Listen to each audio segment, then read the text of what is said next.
Assalamu alaikum, brothers and sisters, wa rahmatullahi wa barakatuh. Welcome to tonight's MYM program. We are so honored to be here today with Sister Berak Hussain. She's joining us from Ontario. So we're going to give a few minutes for people to log on. Before we start, maybe if everybody could get their mugs or teacups. This is chai time, so we want you to go grab your favorite tea and favorite mug and join us here. So we'll wait 1 minute and then we'll get started. While we're doing that, just going to make sure that we got this all set up here with the tagging and all of that business. Do your thing. So Muslim youth in action, right? In motion. In motion. I wrote in action, didn't I?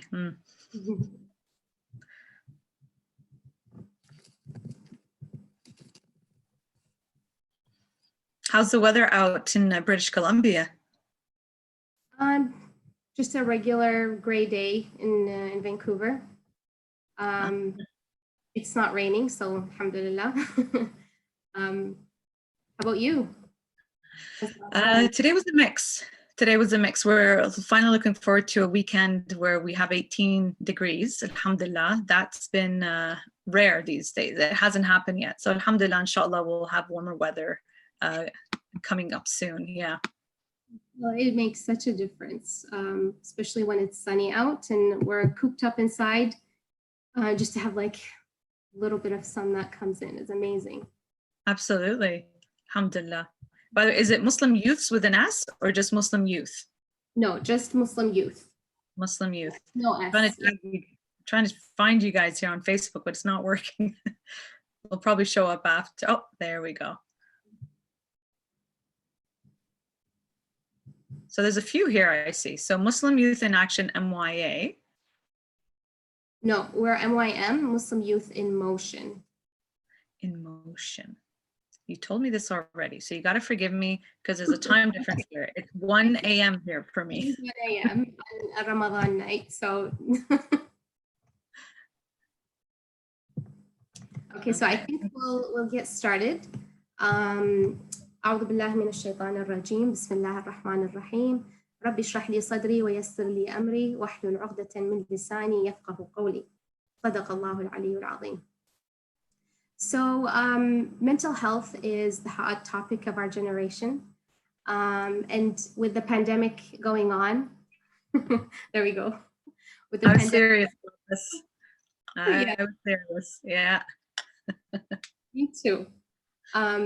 With the pandemic going on, it's never been more relevant. In Canada, in the past month alone, over 1 million people lost their jobs. Students have their education has been stopped, and then there's that shift onto the online world. Families with young kids are finding it a challenge to stay home and be away from playgrounds and family and play dates, and they're doing things virtually. Work has come home and home has become work, and the boundaries are completely gray now. So all of this adds to the anxiety and the stress of everyday life. Even going grocery shopping is now stressful. Very stressful, yeah. Very, very stressful. I mean, us hijabis are walking around like this now. Yeah. This was something, our covering before was somewhat fearful, or we were getting looks, so we were afraid of being discriminated against. But subhanAllah, now we are fearful if we're like this. We feel safer and protected when we're going around like this, and especially when it's the norm now. I felt very uncomfortable the other day walking without anything on my face, whereas before it was always the opposite. We have something on, we get looked at strangely. SubhanAllah, how that's flipped now. Crazy how it's really amazing. Things that weren't normal before are now normal. So this new normal that we're living in is whether we feel it or not, it's really, really impacting our mental health. Right. And so there's no better time than to talk about it than now. And so I'd like to introduce our wonderful, lovely guest who is joining us from Toronto. It's 1 a.m. there. Ottawa. And Ottawa? Sorry. Yes, in the capital. But we're in the same time zone. We're only 4 hours away, but yeah. Joining us from the nation's capital, Ottawa. So Berak Hussain is an Iraqi psychotherapist, also known as the Muslim Counsellor. She is a passionate public speaker in the Muslim. She speaks about Muslim mental health, social justice, Islamic issues, and poetry. She has worked locally and internationally on a variety of mental health initiatives, working tirelessly to break the stigma around the topic within the community. Berak also speaks on a variety of Islamic and psychological issues, bridging the connection and misconceptions around Islam and mental health and Islam and women. Having successful workshops, media and lecture tours in the UK and Australia, working with youth and parents, with cross-cultural generational dialogues, as well as motivational and mindfulness talks. She continues to encourage people to reach their full potential with the motto of inspire, lift, empower. Amazing. So I'll let you speak a little bit and then we'll have this discussion. So first of all, maybe you can tell us a little bit about what you're drinking today. What am I drinking? So this is my favorite that I've already shared with Sheikh Azhar Nasser a few weeks ago. And it's the decaf Earl Grey Twinnings London Fog. So I use organic honey, organic 3% milk that I add on top after I steep the tea for a bit. And I would say this is properly British. Wouldn't you say? I just realized this now. Usually I've got my Shia mug. And I've got water here in this mug that I have with Fadl al-Abbas alayhi salam. So we've got a mix of both worlds. How about you? What do you have in your chai? I am having Kuzmi rose green tea. So it's green tea with rose petals, and it's amazing. I'm a green tea fan. I love green tea, and this is my go-to tea. So I'm having it tonight. Sounds lovely, especially when you say you add the roses. It adds like an aromatic flavor to it. Yes, totally. Yeah. And there's something so comforting about warm drinks and just having a cup of tea, whether with a friend or even just for yourself. And especially these days, I think a lot of people have had to let go of their coffee drinks and their tea drinks in the morning, obviously, during the fasting. So I know as Iraqis, and I see with my family, as soon as the last bite is down, as we say, lugma, it doesn't even go down yet. They're like, chai, bring us the chai. So it's a huge part of our Iraqi culture, but we don't really do this. We have them in these clear little istikmans, little cups, and they look, the chai looks very dark. So it's, they just say it's sugar with a little bit of tea in it, very highly caffeinated and black heavy tea. They like that. And we like to add cardamom in it too. Yeah. Well, I think we've evolved, thankfully, to something a little bit healthy. I know, instead of sugar, use honey in there, which is very useful, especially when you've got a cough. So forgive me if I start hacking away. I'll try to mute myself so you don't hear me. It's not COVID, alhamdulillah, but just I'm not sure what it is. Seasonal change. See, as soon as I mention it, so forgive me. So if you can tell us a little bit, so for me,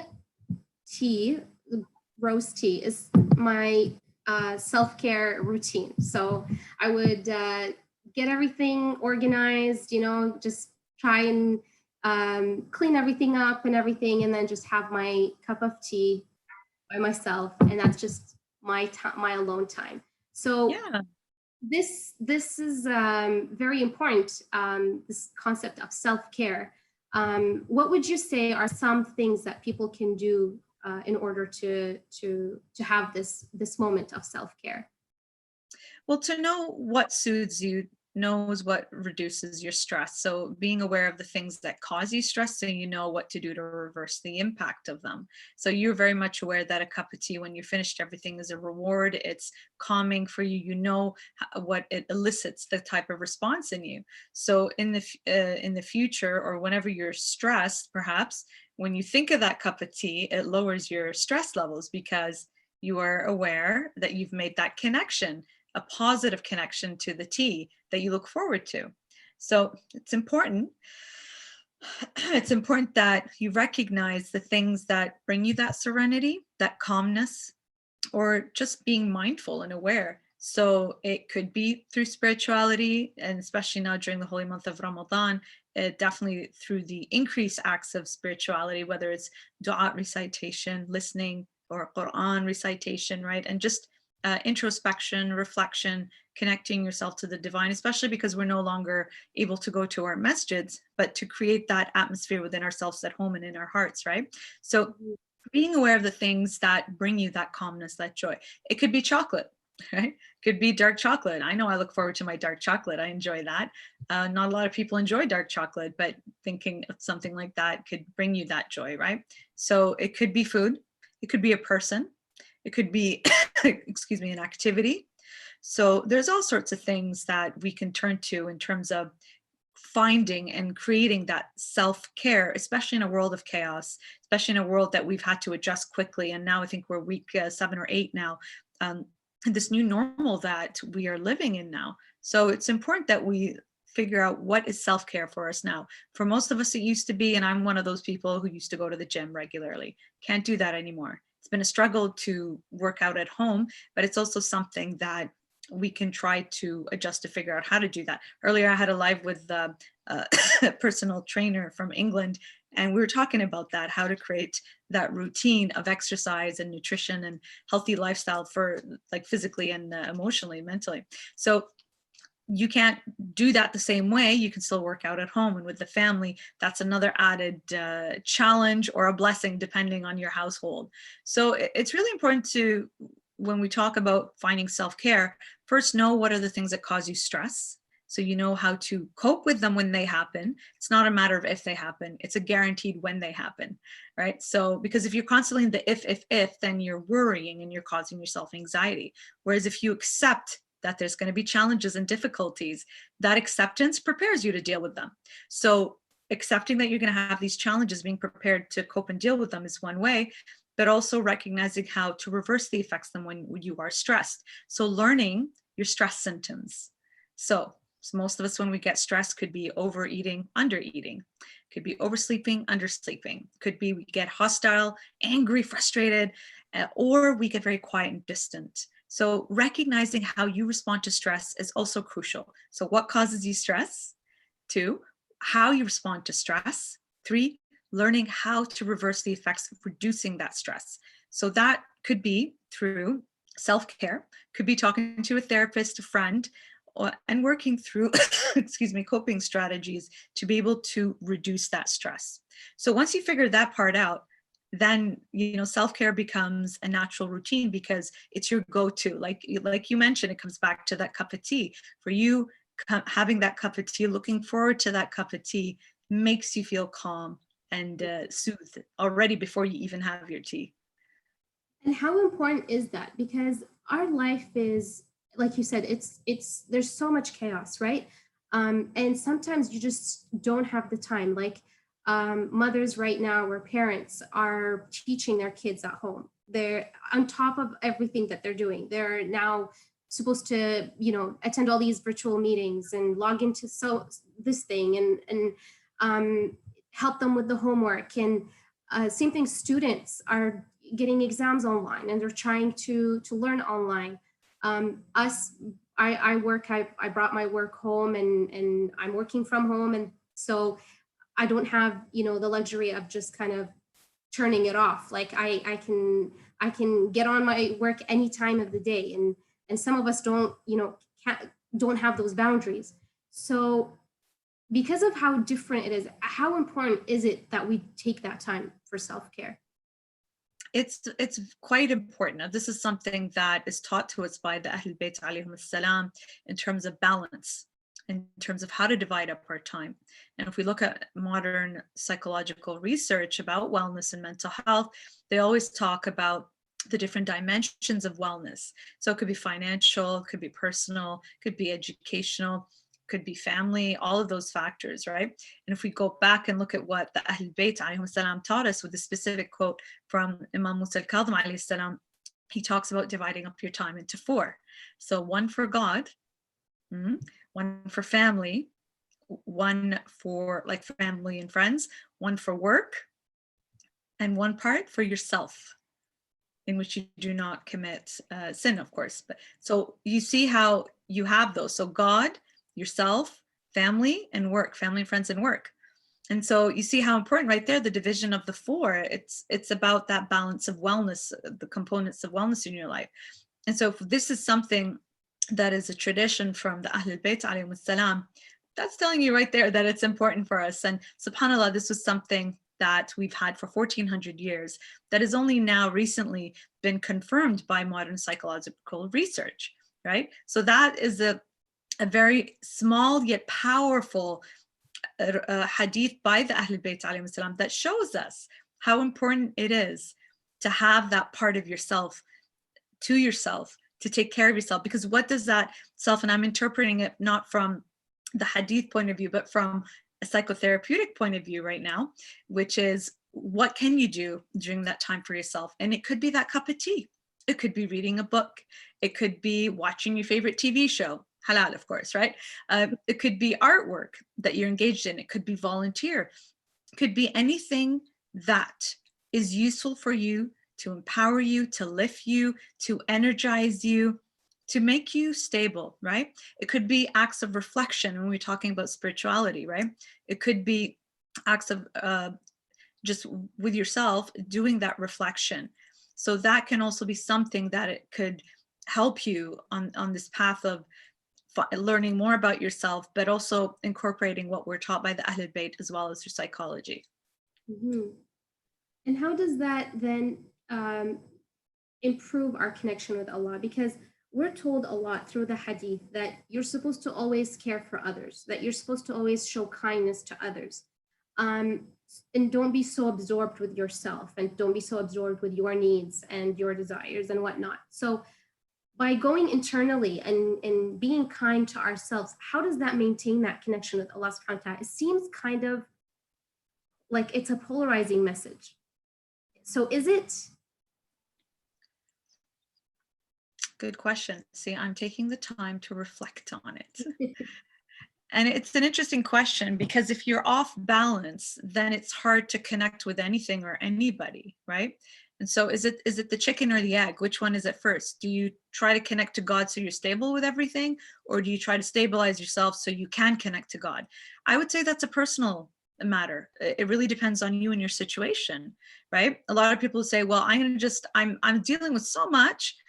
I'm going to get inspiration from Allah subhanahu wa ta'ala so that I can handle and work through these challenges. Okay, if that's what works for you, you leave everything and you do your connection and reflection however you see fit for you, whether it's through du'as, whether it is through listening to the Quran, reciting of that, reflection, meditation, mindfulness, other therapeutic practices to be able to connect, right? To do that, so you could do that, and then you could see if you feel stable. Or you actually try to solve the problems and the issues of everything, kind of clear things out so that, as we say in Arabic, damagh safi, so that your mind becomes clear and then you are able to connect. I'll give you an example. If I find my room, because I'm no longer at work where I have to, quickly hit my sajada and get up and pray between clients, although I'm still finding I do that now, but I'm praying in my own house now where I have a special place for salah, or in my room. So I find if my room is cluttered and it's messy, I find myself distracted by that, and it's hard for me to do my salah properly, interestingly enough. So as I was explaining that to you, I was reflecting how I do it. And I find that when I clear up that space, I find that I'm able to connect better in my salah and my prayer, because I find everything is neat and tidy rather, and that allows me to reflect better. So this is one analogy. I mean, you can reflect and see our friends who are watching. reflect and see what works best for you. Do you find that you connect better to Allah subhanahu wa ta'ala when things are tidy around you? And I don't mean just physically, I mean the state that you are in, right? So relationships, school, work, kids, issues, life, right? But that's also, we could say, a dream, a fantasy, that our ducks are not all lined up all the time like that. The reality is we have ups and downs, we have struggles, we have challenges and difficulties. So again, the chicken or the egg, which one is it for you, and how it best works for you, right? So it's very individual, I would say. Yeah. I remember as you were talking, I was reminded by this this saying that like a broken glass will only hurt others. So if you're broken, if you're struggling with anxiety or stress or depression, and you're not taking the time to mend yourself and kind of take care of yourself, then what you will be spurting out to others is going to be shards, and it's going to be, if you're hurt, you're going to hurt other people. And so taking that time being distracting. My Ramadan decor fell and I saw you have your Ramadan, so I have to honor that while you're speaking. So don't mind me. Yep. While you yeah. So when you're sitting. Yes. Yeah. So it's taking that time for yourself is not necessarily selfish as we might think it to be, but it's actually more empowering, so that once we take that time, we can give more to others, and like you said, level the field so that we can maintain that connection with Allah subhanahu wa ta'ala. So absolutely, yeah. Absolutely. Sometimes you do need to take that time away from people, from social media, from even family, in a respectful way, and take that time to rejuvenate, to reflect, to see how you can improve the struggles that you're working on internally, right? So once you do that and you have a bit more clarity and direction, then you can possibly connect with other people. Or if you can connect with people to help you in that process, that can also, but there has to be a level of trust and comfort with who you can share that with. Absolutely. Mm-hmm. So how, now we're in the days of Ramadan, and it's so tough to be isolated. Like, the first 2 days I was like, this is nice. Like, I've never really been home during iftar and just like put everything down, and everything is calm, and it's just my husband and I. So we're usually either at my parents' or at the Hussainia or at the mosque or something. Like, this is the first year that we're like sitting together and having iftar calmly.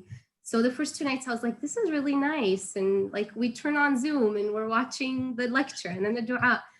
And then by the fourth night, I was like, no, this is not working. I really, really miss my community. I miss the potluck iftars and everyone and the, reciting dua in unison. And I'm sure, whoever's watching out there, that you feel the same way. It's we long for it. So like, how do we deal with this kind of sense of loneliness that comes this Ramadan? It's a completely different new Ramadan for all of us. So how do we deal with that loneliness? Well, first and foremost, and this is what we do in therapy, is acknowledge that this is really tough. Acknowledge it.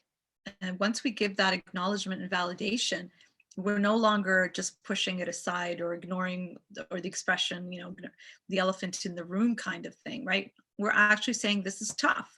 Perhaps we've spent a little bit more time this year decorating our house and creating the house to be more festive for welcoming the holy month, right? I kind of, a little bit behind on that today, because sometimes I have work Zooms and lives there, so I can't really have my Ramadan stuff for university and forgot to put it back on. But I find when you do something like that, it increases that. I made sure that in my house, my daughter got involved in setting up decor, and so participating in that at home gives you the opportunity to do a little bit more than what we usually do every year. And everybody's going to have different advice on this. I, just like yourself, has been reflecting, trying to figure things out. But as a therapist, I also come to realize, especially dealing and working with clients who are perhaps more depressed now, who are isolated, international students working at a university. We have a lot of international students who have not been able to go back home. They're stuck here. Some of them are Muslim, who are on the verge of tears saying, I wish I was back home with my family during Ramadan. I'm stuck here alone. They're already alone to begin with. So this isolation is very challenging. And let's also recognize our revert brothers and sisters who probably were already dealing with this isolation to begin with, most likely. When I've heard stories of friends who's it's been challenging to go to different cultural mosques because they're different, right, in a way. And so it's hard to adjust already. So then they end up having lonely Ramadans to begin with, or breaking their fast alone, even in the home with the rest of their families. So subhanAllah, we're on the same boat now. We're feeling what the others are feeling. And I think the sense of awareness is giving us appreciation for what we are missing out on, right? So this is a challenge we're all experiencing now. Inshallah, when we come out of this, we learn these lessons of what we can do to improve our next Ramadan with our revert brothers and sisters within our communities, the programs, just thinking about how much waste we are not wasting. For me personally, because I'm very much into green Islam and green Ramadan, green Ashura, green Muharram, green Arba'in. You know how much we're saving with trash and wasting of food and water this year? SubhanAllah, how that turned on us. The universe turned that on us and say, you're sitting home, you're cleaning the earth. And we see that already with the pictures and videos that we've seen around the world in terms of how waters and the air has cleared up. Animals have been coming back to spaces that they couldn't come to before. And I think it's such a testament, an ayah, a sign from Allah subhanahu wa ta'ala, that telling us, sit home, just stay home, sit down, chill. Astaghfirullah. But just the universe is telling us, like, sit and think, sit and ponder, sit and reflect. Each of us are going to have our own challenges, of course. Some of us are stuck in homes where there's abuse, and we know that there's an increase of that. That's an issue that I recently spoke about with a friend of mine who's a survivor, mashallah, and an advocate who speaks up against domestic violence and abuse. We know there's an increase of that, and that's an issue that we cannot deny, and try to support and help as much as we can the women, the children, and even men who are in these abusive households, right? So there's a flip side to this situation, whatever angle you look at it. There's the pros of not wasting, right? There's the cons of missing out the community. And when we go to Ramadan, I remember one Ramadan, I did not sit down once at home.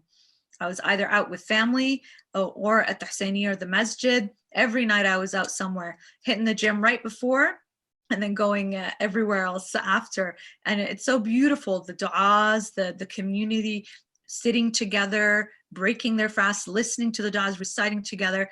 And even after that, there are times where, especially on a weekend, where we would go out with our friends, having late night snacks, and then even suhoor sometimes at 24-hour restaurants. Obviously, these are things we are missing. It doesn't mean we cannot create that atmosphere at home.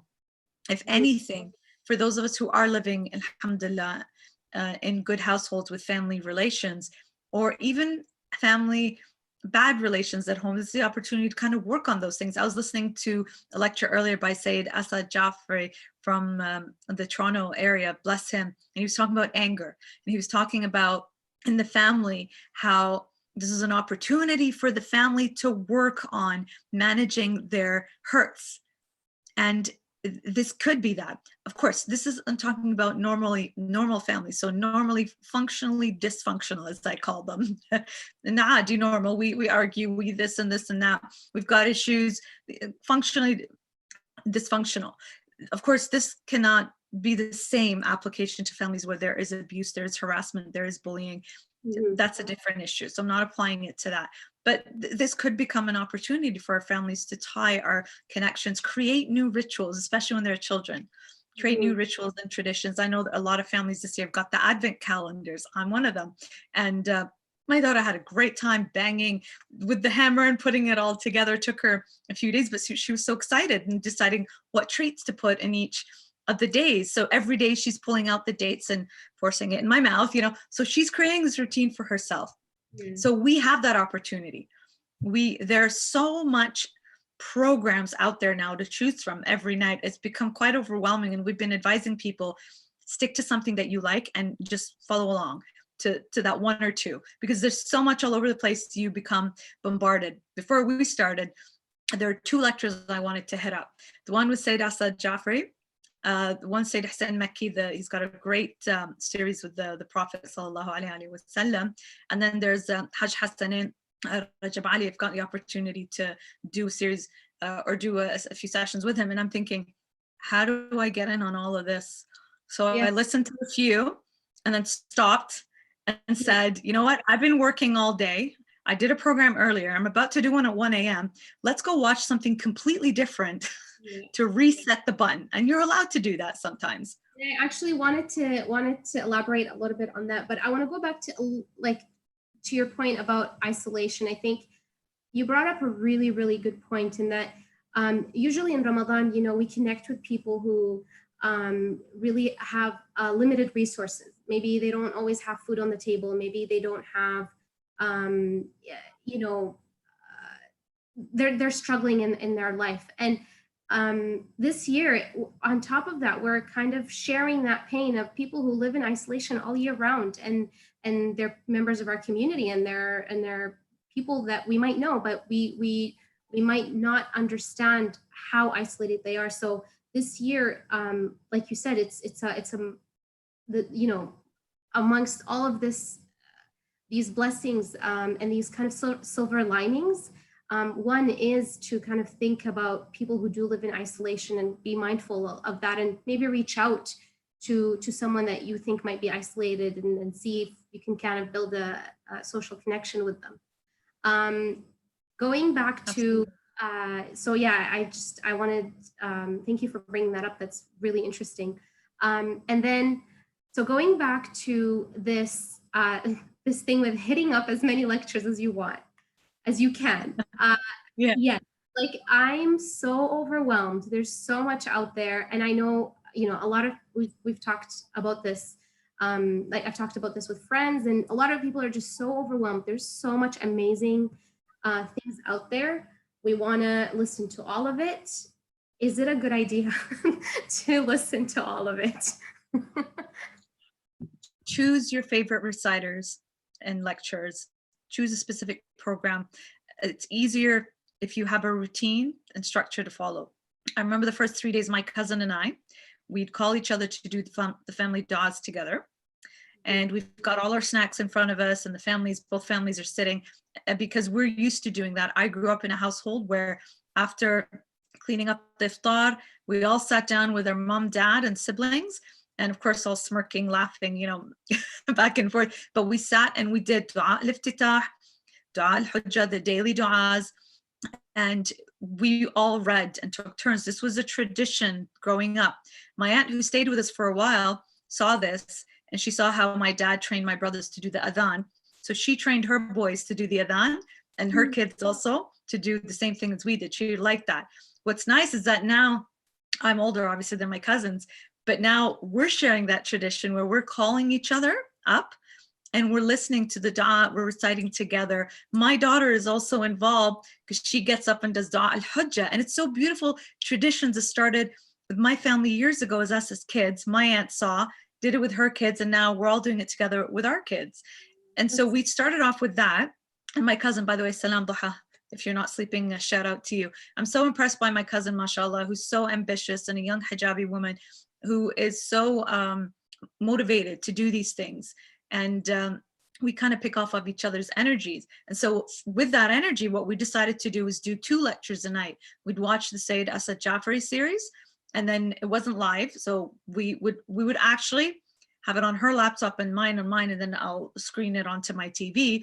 And we have another device. We're so blessed with devices these days where we are open to each other and we're making comments about the lecture. That's really good. Yeah. And so we would do that, and we comment and talk and discuss and laugh and joke and just interactive. And Yeah. then because obviously in the centers, we hope that people don't talk while the speaker speaks, because that's rude. Because our communities are notorious for that. That's another beef I've got with centers. We don't have to deal with that now, but at home, right? So we get a chance to interact while we're listening and talking about points together. We finish that lecture, then we turn on the next one. Now we did that for 3 days. We were going strong. I was expecting more to continue. It didn't continue, but and I just felt like, oh, because she got busy with something, I got busy with something, and I'm like, I miss doing that. It was 3 days, and I missed that routine. So if you select a few, like I'm going to go back to that routine because I really enjoyed those 2 lectures, Yeah. and if you select 1 or 2 to follow, and they were very nice, they were half an hour each, so that's an hour right there. There are programs like the one with Hajj Hassanin where they have the dua ahead of time, and then they get into a half hour, 20-minute, 25-minute lecture with the Hajj, and then he's got a panel with Q&A and audience interaction. That's Nice. amazing. So there's so much out there. Look to see what people are sharing. Look at the topics. See what is of interest to you. What do you want to work on this Ramadan? What is something you want to learn about? You want to learn more about the Prophet? There's Sayyid Hussain Mekki. You want to learn about stories of the Quran, specifically Prophet Musa. Sayyid Asad Jafar is exploring that. Hajj Hassanin, these are the ones that I'm familiar with, hence I'm referring back to them. Hajj Hassanin is exploring all sorts of different topics related, whether it's mental health or community or politics, and he's bringing different experts and people, different backgrounds to talk about it. So that could be of interest to somebody as well. There's kids programs. My friend Zahra Al-Alawi from the UK, who used to be with Ahl Bayt TV, is doing great story time videos that have been broadcasted, and you can watch them live or after with your kids. So you select a few and just follow that, make that part of your routine. I'm already missing my routine that I set up with my cuz. So inshallah, we can get back to that. And I don't know, this is my personal advice as well as from a psychotherapeutic point of view. Don't overwhelm yourself. Pick a few that's of interest to you. There's a series going on about death as well right now, which is a topic that we are scared of facing, especially in these times, but I think is very relevant to be able to face and learn about topics that make us feel uncomfortable, right? So much out there. Select a few of interest to you, get your cup of chai and enjoy. Speaking of death and scary topics, that's a perfect segue into my next question. Uh-oh. So yeah, there is this because we live in very uncertain times, and I remember listening to a webinar, and somebody said, you know, we feel like we're living in uncertainty, but we've always lived in uncertainty. Like just now we're seeing it, you know. When we went to sleep before, we never knew if we were going to wake up the next day. We never knew if our meetings were going to go on time. We thought that we had control. We never did. And now we're really seeing it. So, but then there's this really, you know, especially living in the West, like everything is so systematic. We know, like we thought we knew how our day is going to be. We knew what like next month is going to look like in 2 months, in 6 months. We're planning our vacations. We had, everyone had their own like trips and vacations planned, and everything kind of stopped. Events and conferences. We've had to, I'm supposed to go down to Washington and then California. We're supposed to have speakers come in for our own conferences. That's all up in the air, canceled, delayed, credits, no money back. It's been a mess for people. Absolutely. Even for us at work, the same thing. And we had a huge conference plan that was canceled or gone virtually. It's going to go virtually, which is very different. But this idea of uncertainty and the fear and the anxiety surrounding it, it's just like, when is this going to end? You know, what's going to happen after it ends? Where are we going to be? Is it going to be a different world?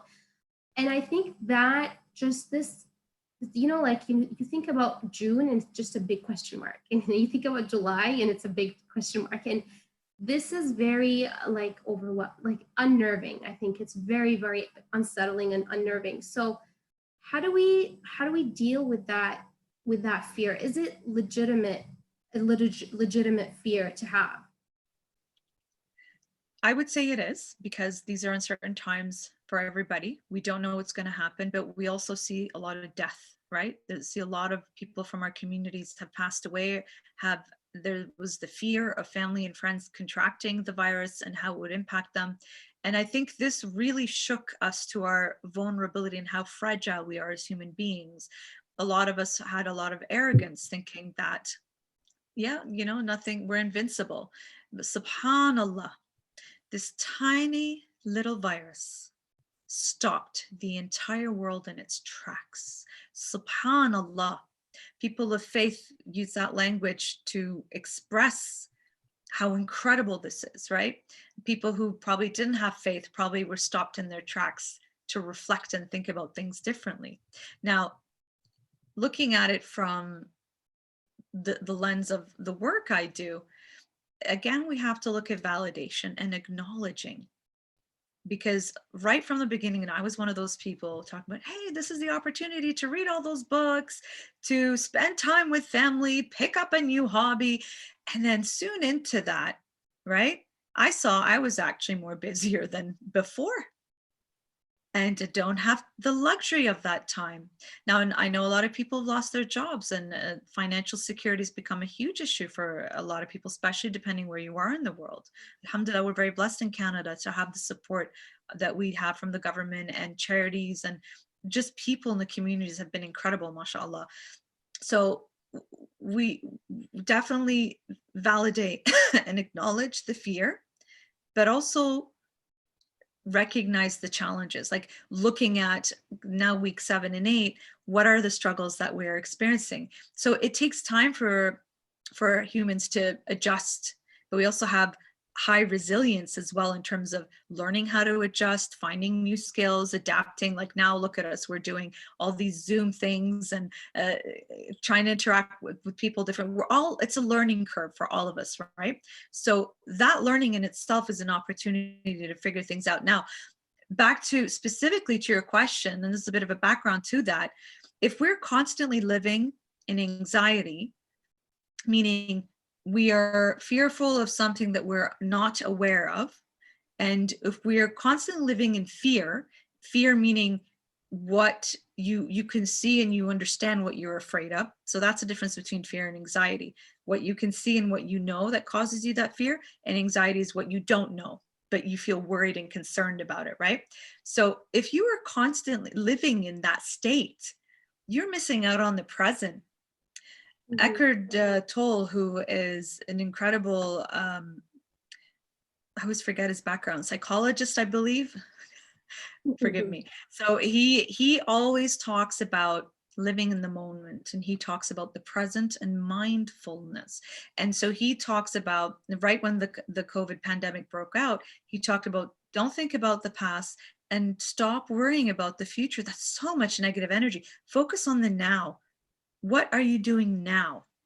Okay. And experiencing the emotions. So again, if you're worried, if you're fearful, don't fight that. Welcome it, embrace it. Let that go through you. What does it feel like to be afraid and worried and anxious?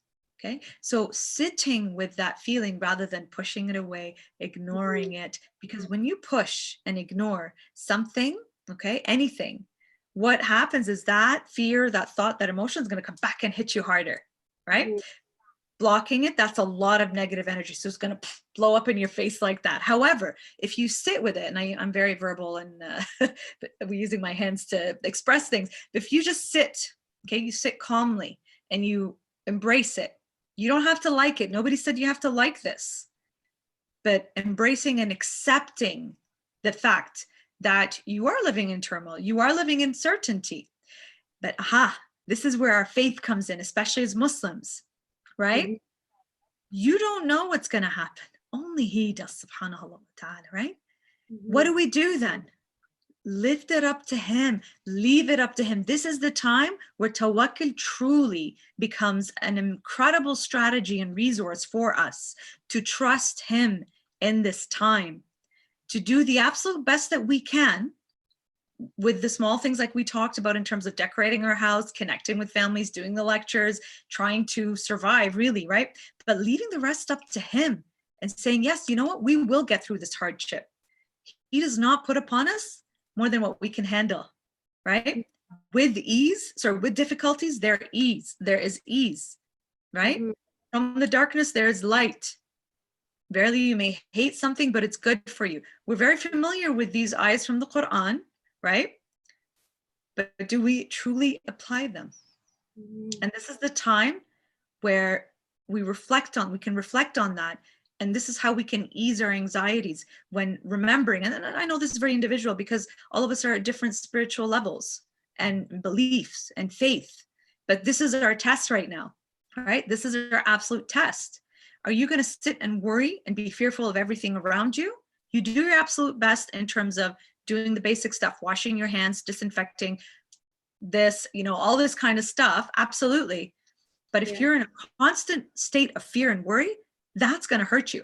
A small example, when the first few times I went out grocery shopping, I felt each time I came back home, I felt sick because I was so stressed when I was outside that, and I spoke to this about this with a therapist friend of mine who reminded me. She goes, "Of course, Berak, your immunity and your stress levels are just all over the place. So by the time you came home, you were actually feeling physically ill." SubhanAllah, again, mind over body.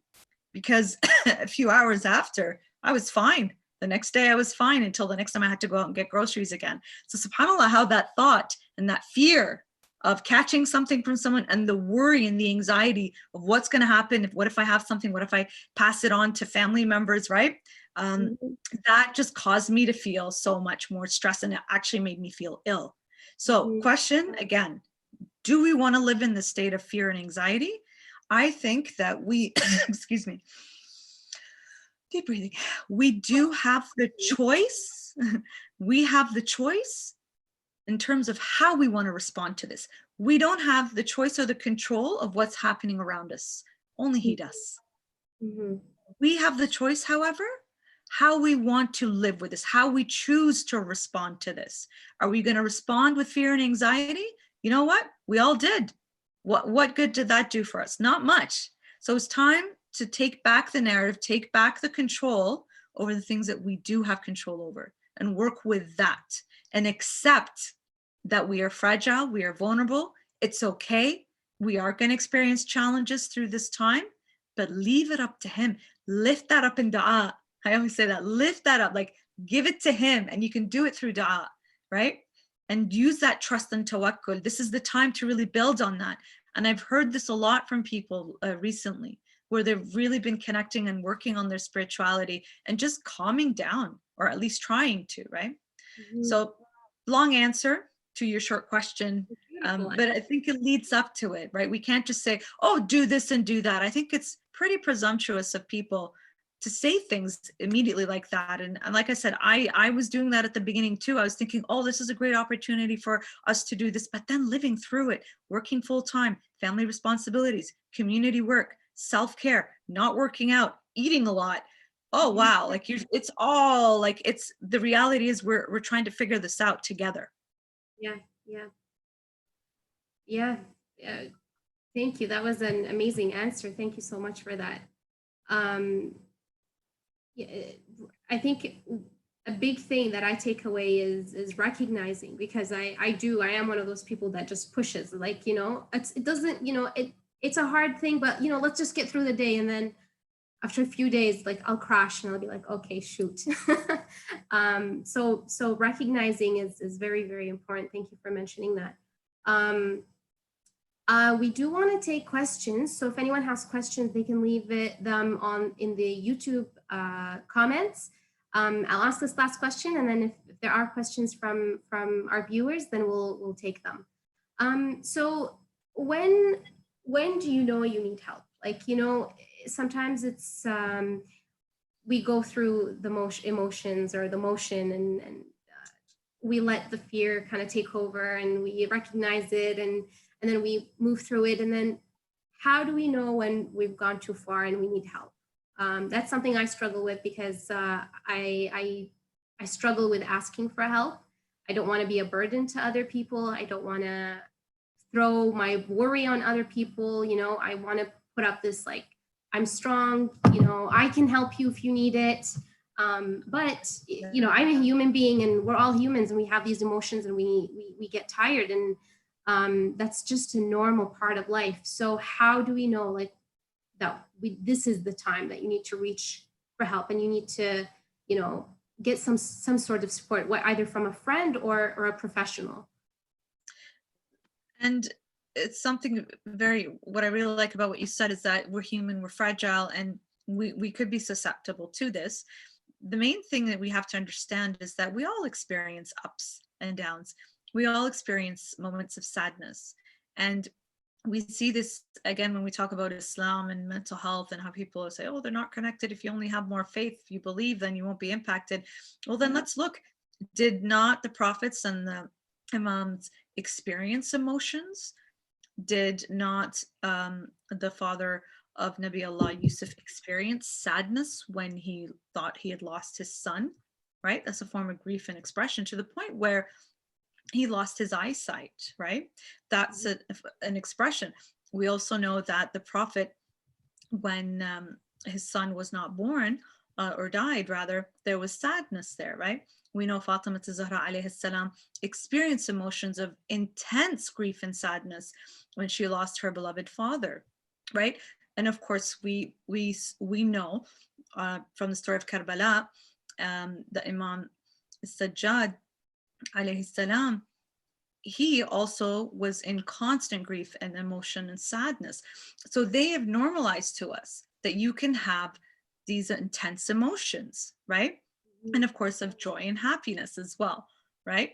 So this just shows you from the examples of the Ahl Bayt and the Prophets, salam, it's normal to experience emotions in regards to the situations that you were in, right?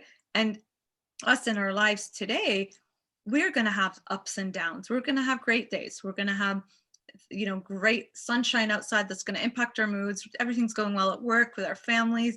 We've had a good workout today. We've been eating healthy. Oh, you got a good mark. You got a raise at your work. You had good connections with your friends. You got a gift, whatever it is. It makes you feel good and positive. We're also going to have days where we're going to experience lows, where we're not going to feel productive. We're not going to feel like taking a shower or getting out of bed, right? And not being as engaged with people, or just feeling sadness. As women also, we have fluctuating hormones that could impact our moods as well. So these are all normal things that happen. When does it become an issue? When it is consistently over a period of time, where it is completely debilitating you from normal day functioning. Okay, so there's no magic number or no magic answer to that, other than saying, if it is preventing you from engaging into your life and being productive, like let's say we're talking about depression, for example, and you cannot get out of bed, not just once or twice in the last few weeks, but consistently over time, it's very hard for you. You're either oversleeping, undersleeping, overeating, undereating. You're not engaged in your community, in your school, in your work, in your family, right? And your friends. You are not doing well. You're not performing well at school, not performing well at work or other areas of your life consistently, right? Bad hygiene as well, consistently, right? I think a lot of us are practicing bad hygiene these days because of the pandemic. We don't really care about the way we look or go, you know, showering or engaging, going out. That's a different story, right? But when we're talking about depression, and I know people are experiencing more depression now than before as well, so not making light of that, but just overall. So when that happens, then you know there could be an issue where perhaps you need intervention, or if you see somebody, then to get involved, bring it to their attention. That's when you want to seek first medical help, or talk to somebody that can get you the right supports in place, right? You can call, for example, the Nasiha hotline, which is a group that I'm in collaboration with now. We've got lectures, inshallah, set up working with them through Nasimco. So this is a hotline that's available in North America for us to use. Wow, that's amazing. Counselors. Yeah, so the Nasiha, it used to be called Nasiha Muslim hotline, but now it's open to everybody because they've been getting calls, people of different faiths, mashallah, using this hotline.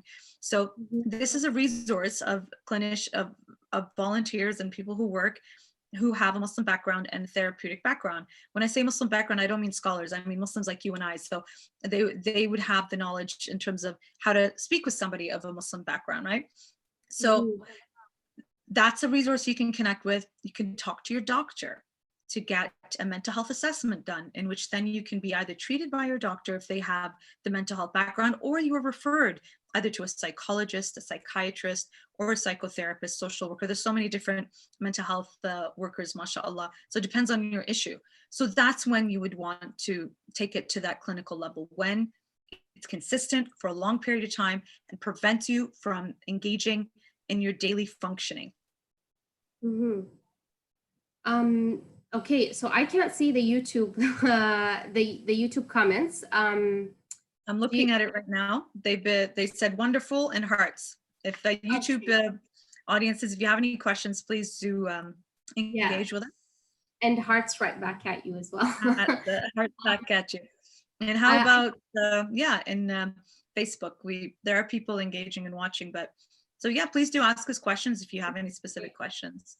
If you do have any questions, please leave them there. I think we'll go on for another 5 minutes because I know I'm good to talk more. Don't worry about me. Okay. It's Saturday night, Friday night, so I'm good. Alhamdulillah. We can go on more if you have more questions. Thank you. So like we're having a great, we're hanging out in cafes at home, right? Having a chat. Yes, exactly. This is modern day 2020 cafe. But this is also a way of engaging with our friends. If you find that they are having an issue and you want to connect with them, not just say, hey, how's it going? Let's go for a coffee. Let's have a tea together. And then just chatting back and forth, that can eventually get the issue out. Like if you've been observing that there is an issue, then you can hopefully draw it out of them bit by bit. When you just have, like we started out talking about chai, and then we got into other issues in regards to mental health, but we connected how this is important to our mental health. So this is a strategy also, how to talk to somebody, because people always ask, how do I talk to my friend who is dealing with ABC? Yeah. And you did talk, I know this is, it could be a redundant question. Like when we talk about mental health, are we talking about mental illness? People feel like if I am struggling, with depression, if I'm going to ask, if I'm going to get help from a counselor, it means that, so A, B, and C, the taboos and the stigma, and I know that you do talk about the stigma surrounding mental health. It still exists. Like still people feel uncomfortable with talking about it, and they feel like, it's great that it's out there for people who need it, but it's not for me. So, and also I think the other part of it is, how do you even start talking to someone you don't know? It's hard enough talking to someone that you trust, and that now you're being asked to go and talk to someone you don't know about your most vulnerable essence, because this is, your feelings, your emotions, your mental state. It's how do you even do that? And I appreciate you asking this question, because I've run into that over the years, being a psychotherapist, where I have so many numbers of clients a day that I need to get through them one after the other. And you have a seat in front of you and it's a different person every hour, a different story, different emotions. And so when the person comes in, for a while, when you have so many people that you're dealing with at the same time, you're thinking, you just got to get through and go to the next. Unfortunately, sometimes we feel pressured to get through the session because we have another client waiting. I remember one time a client came in and said those exact things. I'm sorry, but it's really hard for me to open up to a stranger. And that made me drop the pen, stop, and think about it and say, you know what, you're absolutely right. For me, it's easy now, and I ask certain questions to just get the story out, and so I can help somebody and, on their way, next person kind of thing. And then it made me stop and rethink that and say, you know what, subhanAllah, every person that comes in here has their own struggle, their own story, their own set of emotions and fears. And how hard must it be to talk to an absolute stranger about something so vulnerable and so precious and so private? And especially people who are not used to talking about their problems to other people, much less a stranger. And it took that client for me to stop and rethink years of doing therapy with people in terms of And you learn every day, subhanAllah, you learn something new, of course, right? And that made me stop and think about that and acknowledge that to that person in front of me. You know what? Absolutely. Take your time. I can appreciate that, how challenging it is to talk about something so private to somebody you don't know. And so we talked about other things before we got into talking about what brought them to therapy. And that was pretty powerful because we chatted about other things that are not related, made that client feel comfortable speaking to me eventually about what brought them in. So sometimes it could be like that. Sometimes you just hit it off right away with the counselor. Other times, no, and that's okay. Don't give up on the counseling process itself. It just could mean that you don't have the right fit counselor, not necessarily counseling. A lot of people say, oh, I've gone and it doesn't work and I'm not going to do that again. And I urge you, just like you would go see a lawyer or a doctor or any specialist, if you don't get along, it doesn't work, there's no connection, there's no fit, you don't give up on the process or the service that you need. You just want to reevaluate rather the person. Perhaps you need to have somebody else to work with. And that happens all the time. And it's common even within the clinic I work. Sometimes clients go from one clinician to the next because they don't get, it just didn't work out with this person. They go to somebody else. So these are common things that happen. So I urge people, if you've had counseling when you were younger, if you've had it before, you didn't like it, it didn't go well, it was a bad experience, please don't give up on the process, especially if you really need it. Try again with somebody else. Inshallah, you'll find the right supports for you. Inshallah. Thank you so much. I think there are some YouTube comments. Would you like to read them? I got so into your question, I didn't look at that. All right, so there's a question about my cat who's become immensely popular in these sessions because he would come along and ask to join. So I'd pick him up and he'd just sit here while I pet him. So if you want, if you give me a moment, I shall go try and find him. Can you actually? I can do that. So let's see what the next question is while we do that. Sometimes it's overwhelming to keep up with all the programs online, trying to connect. Sometimes you just don't attend any. What tips would you suggest? So this is something we spoke about earlier in terms of absolutely there's so much, which is a blessing, but sometimes too much of a good thing can be too much, like too much chocolate, right? It's so good, just like those lectures, but just have that little bit a day. Choose your favorite flavor of the day and go with it. So now we're comparing lectures to chocolate. Absolutely. Pick the ones that you're interested in, look at the topics, and just stick to that routine. Otherwise, you can just get bombarded and you're like, forget it, I don't want to deal with any. And I think it's okay if you really can't get to any. I think that's okay too. It's if you're not in that state of wanting to listen to a lecture, like imagine forcing yourself to go into a class when you're really not. While you're talking, keep going. I'm gonna go grab the cat. Okay, keep going. Yeah, don't worry. Yeah, so like, if you can't force you can't force yourself to watch a lecture if you feel like today I don't want to watch anything, I just want to kind of relax and decompress. I think that's fine too. Yeah, and we talked about having a routine and trying to kind of maintain that routine. Pick one thing or two things that you like and stick with them and don't feel the need to watch more.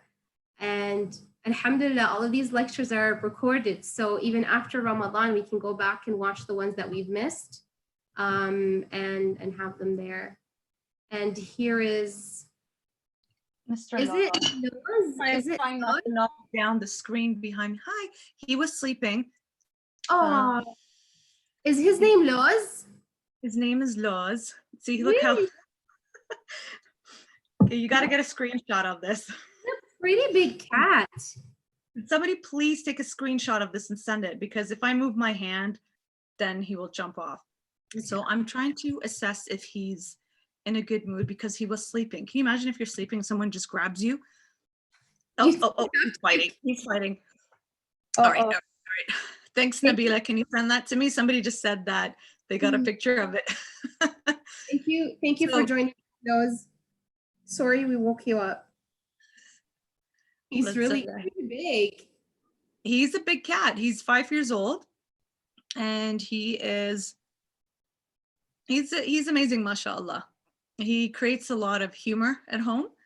Oh, Yeah, he has a beautiful energy, and he's very handsome, mashallah. See, look how beautiful he is. oh, Subhanallah. he There's a just perfection. he just does not look happy about waking up. No, he's wagging his tail, so he's not too happy. I'm trying to get him to purr. Yesterday, subhanallah, with the lecture with Hajj Hassanin, he just kept walking around the screen, and I was so afraid he was going to knock it down. And I'm looking like, oh, where is he? And I could feel him under. Then he comes and sits next to me, begging to be petted. So I picked him up and I just put him in my lap in case he knocked the screen down. And then you see Hajj Hassanin smiling like this. And he was Oh, purring the whole time. that's He was really just enjoying it. And I find that pets during this time are wonderful, healthy distractions for us, mhm. especially if you have dogs. And I know not a lot of Muslim households would potentially have dogs, but if you do, then you are forced to go out and take them for their daily walks to do their business. That gets you to walk, right? Um, a cat at home can really keep you entertained with their personality, their quirks, and just petting them. And we know in the I guess the first world, big we're big around pet therapy. Perhaps in other parts of the world, animals are just part of their lives. They don't really actually see them as therapy, or they're not a part of their lives. Like I know mostly in our Middle Eastern countries, they don't really have pets at home like cats and dogs like they do in North America. I remember visiting Iraq a few times, and my family would find it funny that my sister and I would just ooh and ah over the kittens and how cute they are, and we tried to feed them and name them, and like, what's wrong with you guys? People are Yeah. dying here and they don't have food, and Same you guys are with talking me. about animals. Yeah, It's same with very me. different. There, it's actually cats and dogs are a source of stress to the people. They're Well, can scared of you name them. them? They're grossed out by them. Especially the dogs, they're wild. The packs of dogs that are howling and running outside at night. No, you don't want to be near those dogs. Definitely, those are scary. But the cats, the little cats, are really cute. I remember seeing them around the Haram area on the streets. They they were really cute, and I felt really bad for them. Oh, You know, in Turkey, I don't know if you've seen this, but in Turkey, cats and dogs roam the streets and they're taken care of. They are not feared there. They are taken care of. They are fed. They are loved. I was amazed when I passed through there after traveling to Iraq, how they just walk on the street and they're beautiful. They're wow. not like the nasty dogs in Iraq where they do this poor things. Those dogs are so scruffy. I think their personalities, I would say, don't take this the wrong way. I don't mean any offense by this, but I think they're a reflection on the harshness of the people as well that have had to live through hard times there. Yeah, Do you see what I yeah. mean? Like people have become very rough in their dealings, and because of the circumstances. Again, I Mhm. mean, no offense here. I'm not making a comparison here, but just the thought just occurred to me, and when I saw that in Turkey, I think it's a reflection of the society in terms of how they are taken care of to the point where their animals in public are taken care of. Do you see what I Mhm. mean? Mhm. Mhm. Well, if you can get a pet to keep you busy during this time, great. I used to have a bird. He died. Allah Allah yarham. yarham. Oh, I recite Fatiha for him every time I see a beautiful bird. oh, So I'm done with pets, but you know, if you can, they are really like a source of joy. You know, Allah yahfad those. thank you. And Allah very much. I want to thank you so much for this late night discussion. I know it's really late at your end, and we really appreciated you making the time and talking to us and having tea with me and viewers.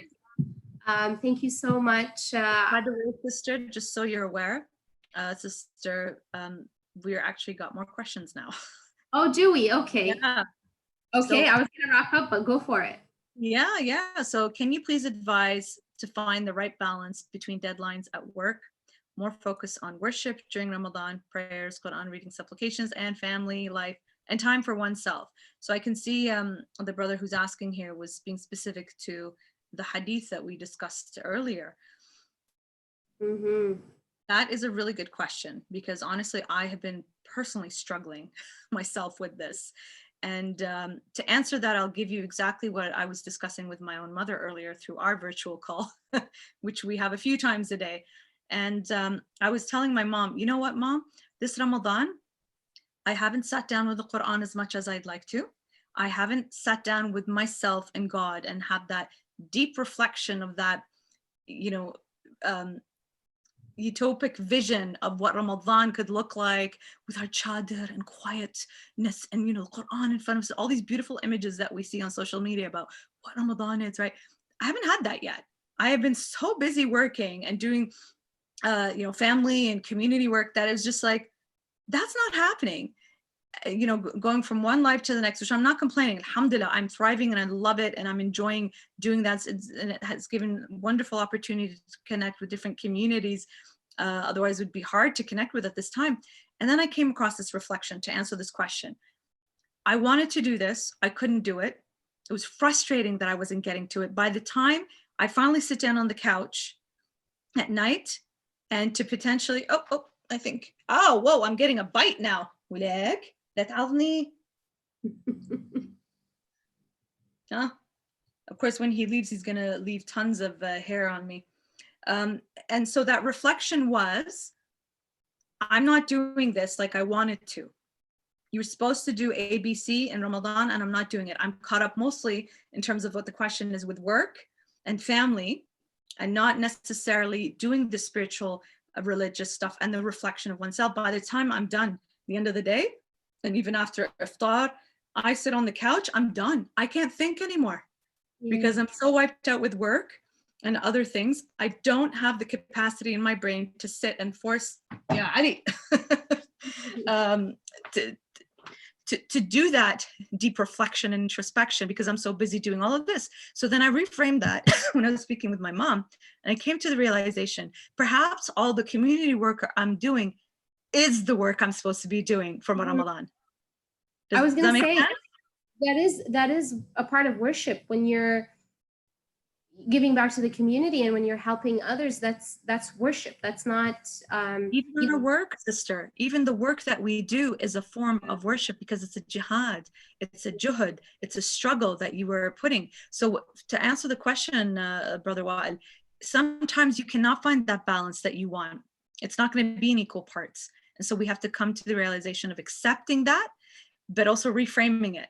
So, okay, my work is a form of juhud. My community work is a form of juhud. My family time, meal preps, that's a form of juhud.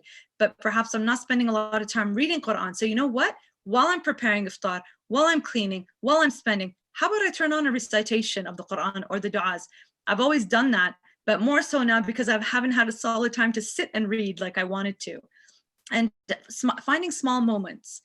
Just the other day, my daughter and I, after Salat al-Dhuhr, because we can actually pray from home now, sat down together and took out her Quran book, and we looked through the surahs and the pictures and and just thinking, and always we hear that from our scholars who advise us, don't rush through the 30 chapters. If you reflect, you spend that one moment of reflection, it's worth so much, right? So it hit me in that moment when I was reciting from Surah Al-Layl, and it was talking about how when you give, and so giving could be charity, your time, or anything, Allah makes it easier for you to give more. And then when you don't give, then it makes it harder for you to give.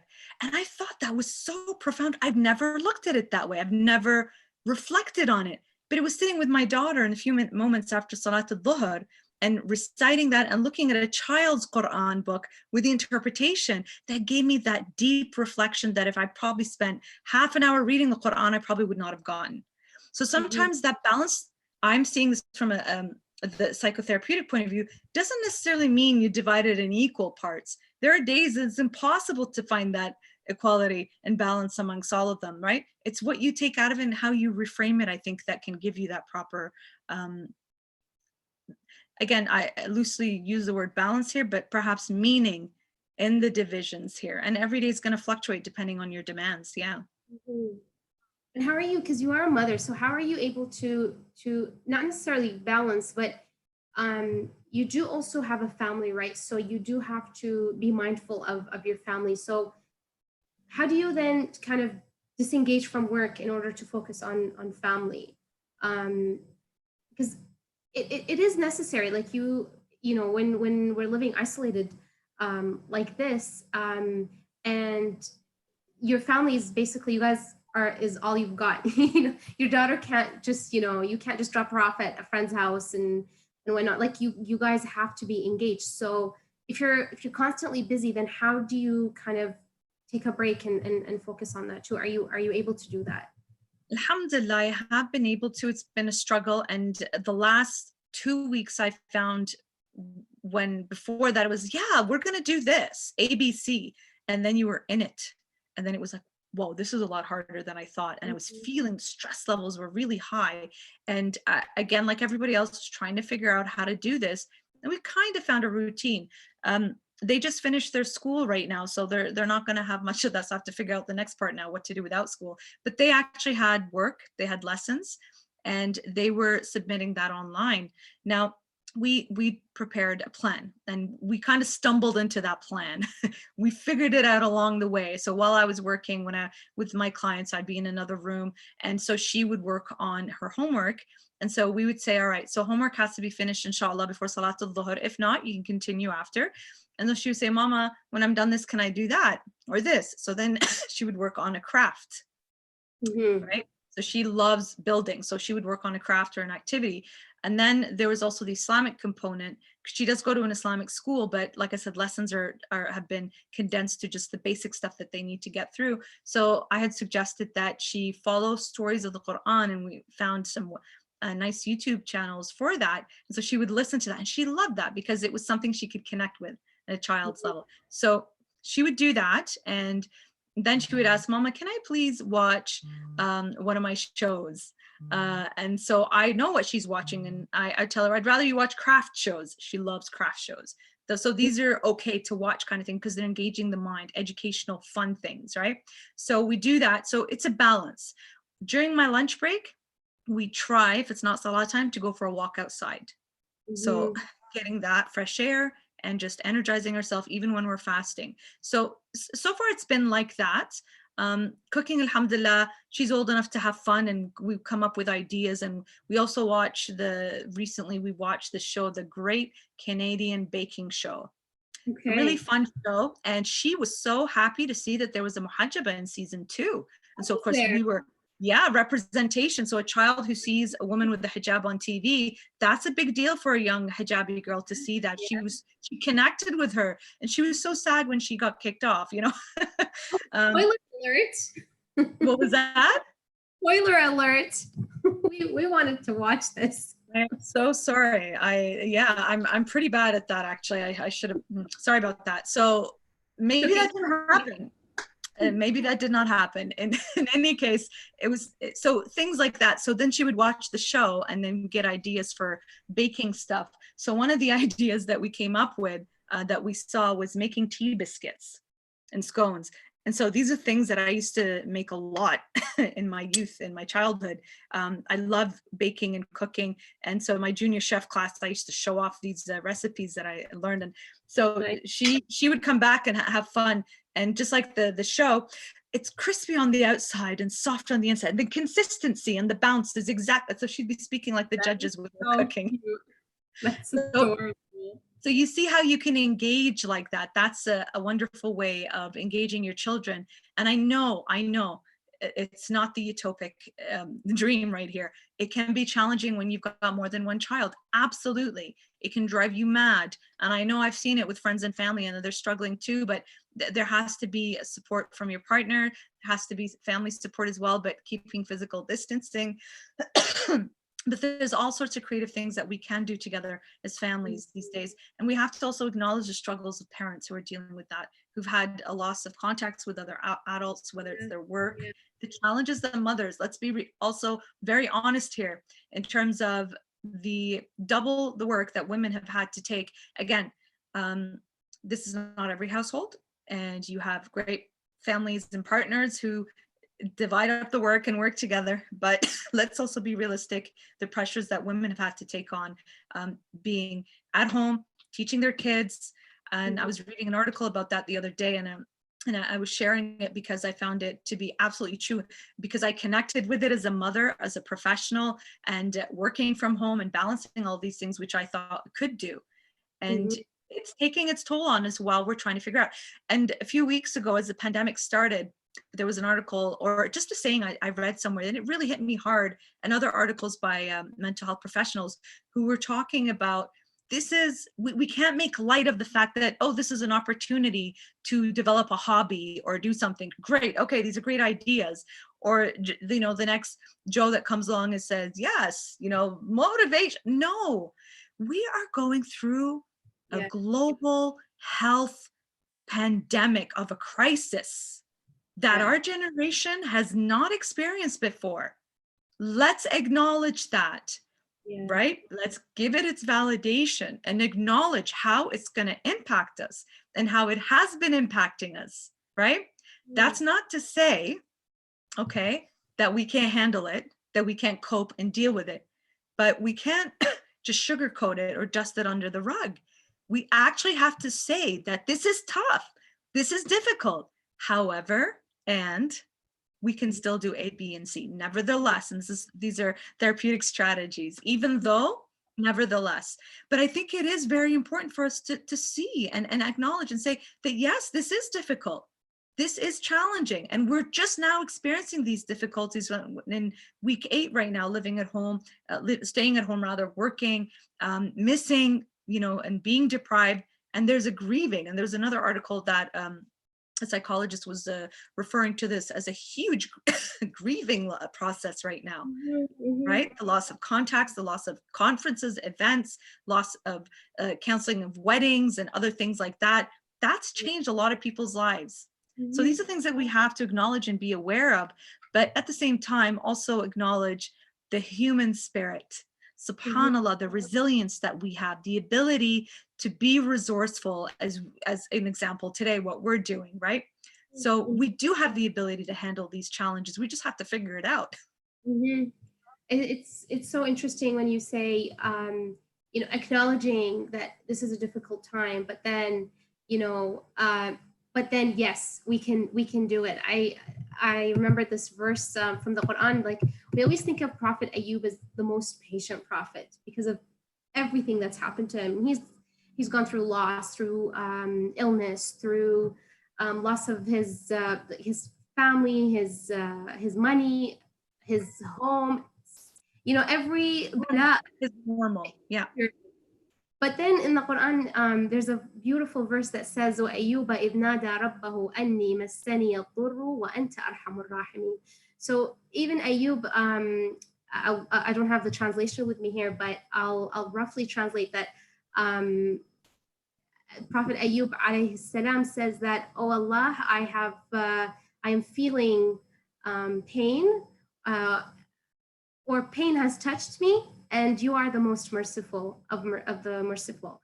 So, this acknowledging me, even Prophet Ayub acknowledged that he's the most patient prophet, but he had that moment between him and Allah, and just to acknowledge that I am in pain right now, and you are Arhamur Rahimin, that there is rahmah in this world, and that there is mercy, and there is hope in this world. So I think I want to end with that. Did you want to say a last few words? You ended it beautifully, sister, with that reminder that there is still hope, there is mercy. And we see that, mashallah, in the human capacity of the potential that people have shown in action, especially during Ramadan, where restaurants, and I have to give a shout out to my family, my friends and family in Australia, in Sydney, where, excuse me, Brother Hussain Faraj and his family, they have a restaurant, and what they've done is now they're cooking daily for at least 200 people, if not more, in the community, not just the Muslim community for iftars and Ramadan, but people need in the community for free, Mhm. mashallah. And people of different faiths are contributing to this initiative, mashallah.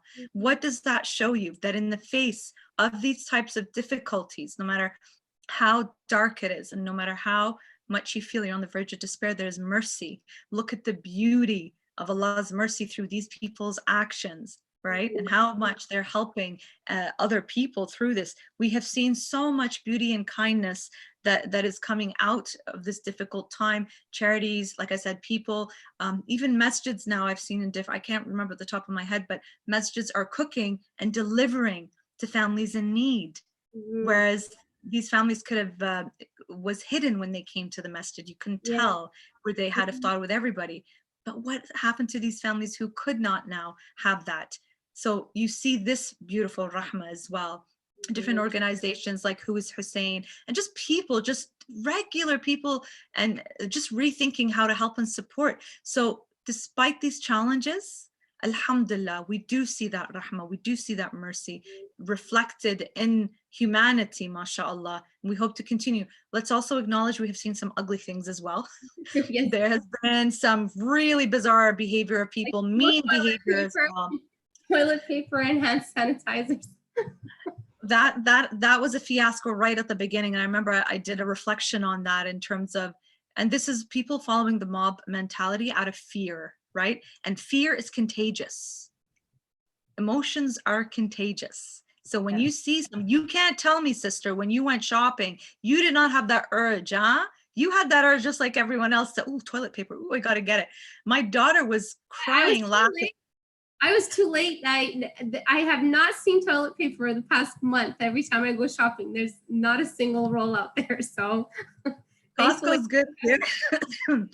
They've got it. But it was interesting to see that, you know, the people felt the urge to do that. I have to admit, I felt that urge too. And I would look at the toilet paper, and it's because, subhanAllah, it's that contagious feeling of the mob mentality, right? And so people feel it's ironic that they're going after this and not food.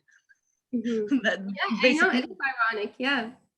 And as Muslims, we had a good laugh about this, because we're like, shattafas, like be clean in other ways, like the world's not going to end without. So there's been a lot of humor as well, and I think humor is so important to get through this as well. Also, the flip side, to recognize that there are people who are struggling with this. We have lost people in the community because of this virus. And prayers, inshallah, especially on these beautiful holy nights of Shahr Ramadan, to everybody, from our friends and families, our community, the world, of all faiths and backgrounds. Inshallah, prayers for all of them. Inshallah, we can get through this, and inshallah, providing support like through these types of mediums, inshallah. Shout out to the health essential workers out there, healthcare workers. I know some of them are watching right now. Thank you so much for everything you're doing. May Allah subhanahu wa ta'ala have mercy on those who passed away. May Allah give shifa and health, good health to those who are sick right now. And may Allah protect all of you, inshallah. Thank you so much, Berak, for being with us today. I can't emphasize how pleased we are with you making the time for us. So thank you so much. And thank you to Loz for making an appearance reluctantly, but thank you for him for appearing. I'll end with these words. Be kind to yourself, be kind to people around you, and have a wonderful Ramadan evening, inshallah, until next time. Assalamu alaikum. وعليكم السلام ورحمة الله وبركاته. اللهم صل على محمد وآل محمد وعجل فرجهم.